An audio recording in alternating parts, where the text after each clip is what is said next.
All right, what is going on, everybody? In today's video, we're going to be talking about how to find buyers for your land deals, okay?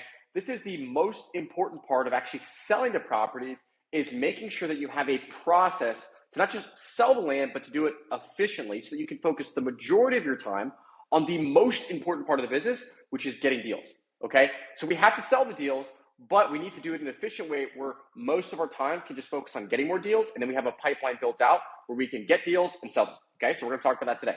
All right. So first and foremost, there's a few different ways to actually sell your land. Okay. Number one is selling it on the MLS. Okay. That means the multiple listing service. Okay. How do you do that? Well, you could self-list it, right? There's sites like Beycom.com. That's BEYCOME.com, where you can list it yourself. Okay. Now, that's not my preferred strategy unless you can't find a realtor to list it for you. Now, what a realtor does, and this is the second and most common strategy, is they list the property for you, okay? The biggest benefits of using a realtor to do it for you is, number one, they're going to be handling everything in terms of that entire process. So if you have a good realtor, they're going to go out to the property for you. They're going to walk it, they take the photos, they pay for that, right? And they handle that entire process. Number two, they already have the connections to cash buyers in that market. What a lot of people think they have to do when it comes to flipping land is they think, well, I got to build, a cash buyers list, right? You don't if you do what I'm suggesting, which is to use a realtor. Because think about it. If you're working in a new market that you've never worked in before, right? You don't have the local connections. You don't know, hey, who are the investors here? Who are the people that have the cash that can actually just go buy the land without doing financing, stuff like that? It's going to be hard to find that. And you're going to have to cold call people, et cetera, which isn't a good use of your time. When you work with a local realtor, though, right, what they're going to do is they already know the people in that area. I'll give you an example. I have a realtor named Tim Leisinga. Okay, I use him for all of Michigan. Right? If I go get a property out in Clear Colony, Michigan, he already knows, hey, okay, these are the people that I've sold land to that are constantly buying land, and these are their friends, right? Like, he has the deep roots in that community. So sometimes before even listing the property, realtors already have a buyer ready to go. Now, that doesn't happen all the time, but it's possible, okay? And the benefit of that is obviously you're going to sell your properties faster because they have those connections, all right? Now, the third way, and this is what most people default to when they're trying to sell land deals when they're first getting started, is they try and use online platforms like Facebook Marketplace or Craigslist, or even land-specific sites, like Lands of America, landwatch.com. I'm not telling you not to use them, okay? But the problem is that if that's your only strategy, number one, you have to handle all the incoming requests, and you're going to get a lot of tire kickers. And so you end up splitting your time 50-50 between finding deals and trying to sell them, which doesn't produce a business that's very consistent, right? Because if you spend half your time trying to find the deals and then half your time trying to sell them, you got a business going up and down like this, right? That's not the point. Instead, you really want selling the properties to take about 10% of your time, so you have 90% of your time to focus on just getting more deals, right? You essentially want someone to sell the properties for you, okay? So I wouldn't recommend just defaulting to using, Craigslist or especially Facebook Marketplace. A lot of people put land on there, but you'll get a lot of hits on it for sure, but you're going to get so many tire kickers, and it's just a pain in the butt to sort through. It's not worth it. It's better to just use a realtor and pay them, and I'll talk about how you can offset that price of using a realtor, okay? Now, when you use a realtor, number one, like we talked about, they have the built-in buyer network, okay? That's probably the biggest benefit of using a realtor, because think about it. If they grew up in that area or they've been living there for the last few years, again, like, they're going to know those local people, and when they have those connections, what that means is your property sell faster. One of the biggest concerns people have is like, oh, is my land going to take a long time to sell? Well, no, if number one, you find the right areas to work in, which I've talked about extensively in some other videos. And number two, you get realtors who know what they're doing and they have the connections, right? Secondly, the paperwork, right? They're handling all the paperwork. They're doing the negotiations. They do all that back and forth stuff, okay? And then number three, it's just the time savings, right? You can focus on just finding deals. And essentially now what you have, when you use a realtor, they're like a salesperson for you, right? Because you do have to sell the land. Like, there's a process that goes into that. Someone has to talk to the buyers. Someone has to handle negotiations. Someone's got to go out there with them, right? Someone's got to talk to the other realtor. There's a lot of back and forth that happens. And again, like, I've self-listed properties. I've done it. I sold some properties that way. But it's just a pain in the butt because, like, all that time you could be spending, on the phone trying to sell the property instead just focus on getting deals. What you have to understand is that in real estate, the money's made on the buy, okay? Meaning, where you have the most control over how much money you're going to make on a deal is what you buy the deal at, right? You don't want to, like, the opposite of what you want to do is, like, you don't want to be trying to shove land down someone's throat. Like, you shouldn't have to try and like sell the land. You know what I mean? Like, you should be convincing a buyer, like, oh yeah, get this land, it's gonna change your life. Like, that is not what it should be, right? What it should be is that you have a desirable piece of land that someone wants, and there's already built-in buyers in that market, right? Because you're just targeting in-demand areas where you get it listed, and then people start raising their hands saying, yeah, I'd love to buy that, right? Like, you want easy sales, okay? And then it's on the acquisition side, so when you're getting deals under contract, that you're really focused on negotiating those deals down as low as you can get them. That way you can get a big margin on the deal, and then you can end up listing the property for actually a little bit less than market value to make it move quicker, okay? Now, from there, we need to talk about some common concerns, okay? Because when I bring up using realtors, it's a very smart idea. But some people, number one, they're concerned about, okay, well, what about commissions to the realtor? Typically, we pay our realtors about 7%, okay? You might be like, man, that's kind of high. Look, you could get away maybe doing 5, 6%. I paid upwards of 8%, okay? But again, you got to remember, like, these realtors become salespeople for you. They do a tremendous job. Like, they allow you to run this business efficiently. So I'm fine paying them 7 or 8% to incentivize them to work with me, okay? In addition to that, you're building a long-standing relationship. The goal when using a realtor is not to do some one-off transaction where you're like, hey, I got this land, will you go and sell it for me, right? It's, I got this land and I want to get more deals in this area. Because what you may not be thinking about right now is like when you actually start scaling, it's so much easier to just scale in the markets that you're already working in. So as an example, I love Duplin County, North Carolina. I have a realtor that works. I've got a title company I use. So I don't need to go, find a new title company, find a new realtor. All I do when I get a deal under contract there is I send it out to my realtor. Her name's Kaylin Hawkins. You can look her up. She's fantastic. I refer to all of our clients. But I send it to her. She goes out there. She takes photos. She walks property. She's like, hey, here's what I think. Oh, I know this guy who's looking for XYZ type of thing. I send it off to the title company that I always use, right? It's way faster, okay? So I'm not telling you not to expand to new markets, but once you have a good amount of markets that you're doing deals in, say like 10 or so, something like that, you just want to keep working those same areas, right? And a realtor then becomes a really key part of your strategy because, again, like they become a part of your team essentially, right? Another thing is people are concerned like, well, what if I can't find buyers, something like that? Again, when you use a realtor, that essentially solves the problem as long as you get a good one, right? Because they have the built-in connections, right?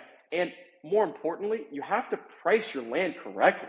This is where so many people go wrong. Okay, so with what we do flipping land, you have to understand, like, we're not approaching this like a retail seller. Okay, so let's say, Sally Q has a piece of land she's owned, she wants to sell it, she gets a realtor, right? Number one, she's probably not going to pick the best realtor because most people don't know the strategy of actually finding realtors. There is a strategy behind it, which I'll talk more about in a second. But what a lot of sellers do, right, when they're going in the retail market, is they price it way higher. They think, well, I don't care how long it takes to sell, it take a year, I don't care, and they overprice it. Okay. We do the opposite. So as an investor, when we're flipping deals, it's not just about how much money we make, it's about how quickly we can make that money, right? We want our deals to turn in 90 days or less, right? So because of that, the main driver that we can do to make sure that our land sells quickly is we can just price it lower. Like, that's the easiest thing to do, right? Because think about it logically.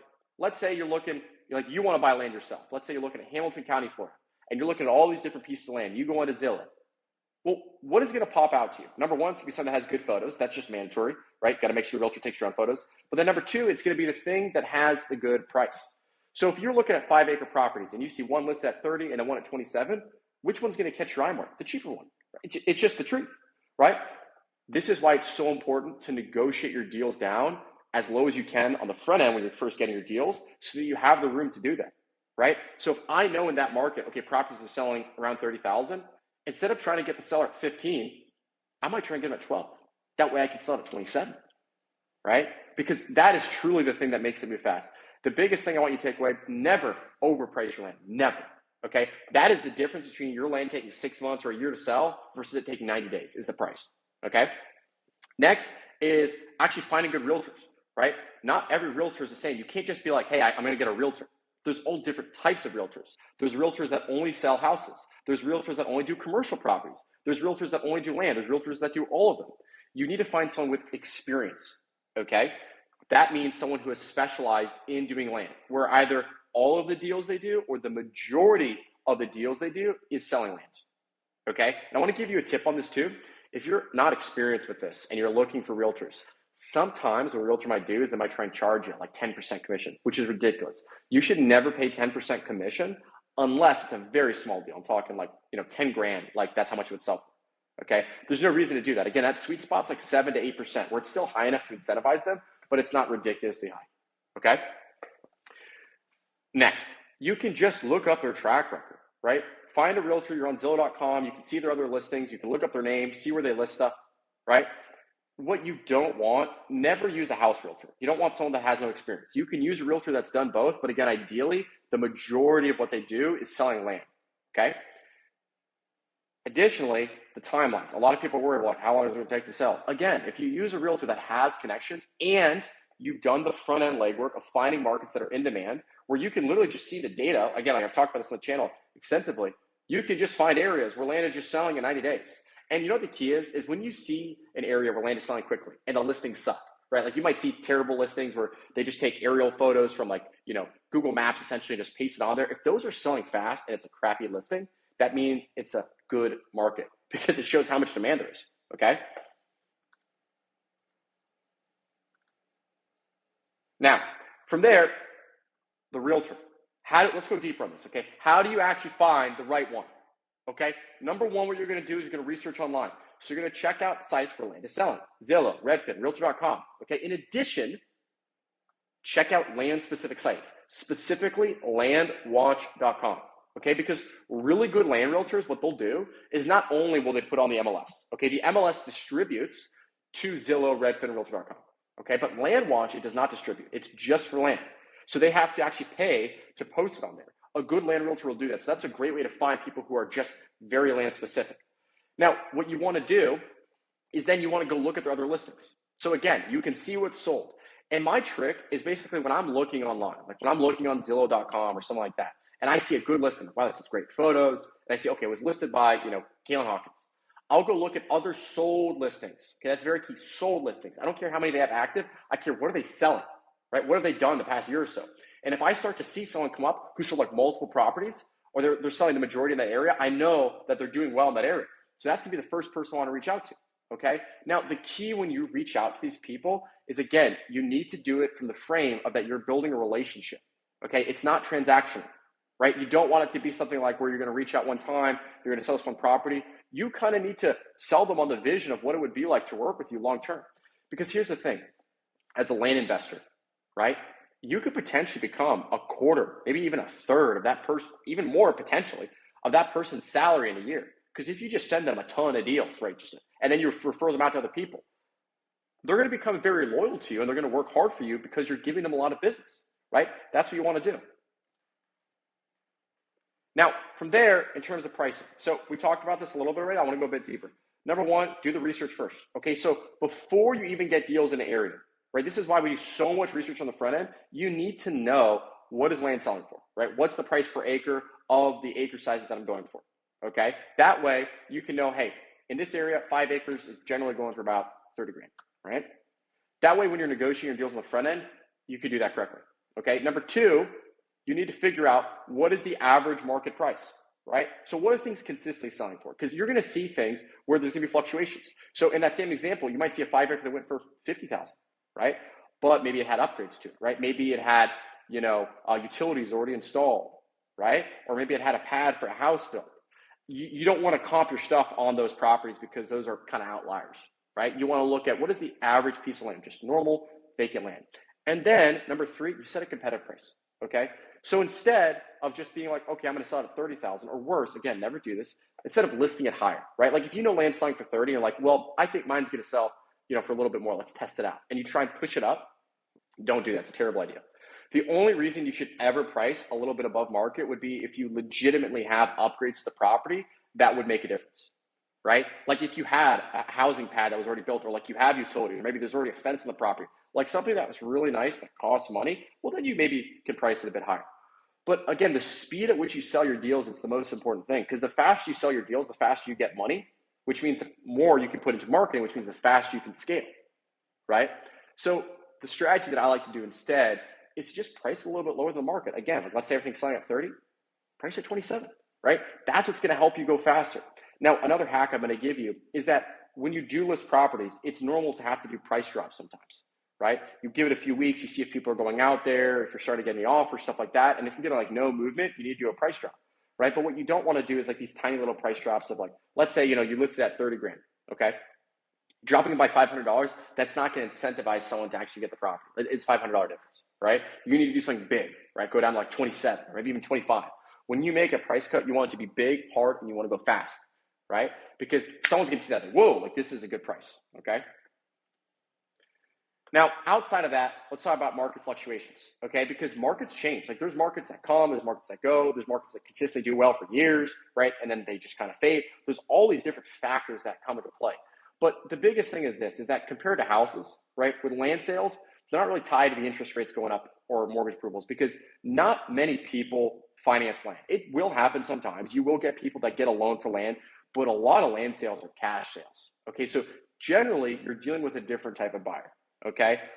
Number two is there's a diverse buyer pool when you do the strategy we talked about, which is going after rural land, right? If you're just doing infill lots, the problem is that you're only going to sell to builders or someone that like is a normal person wants to build a house.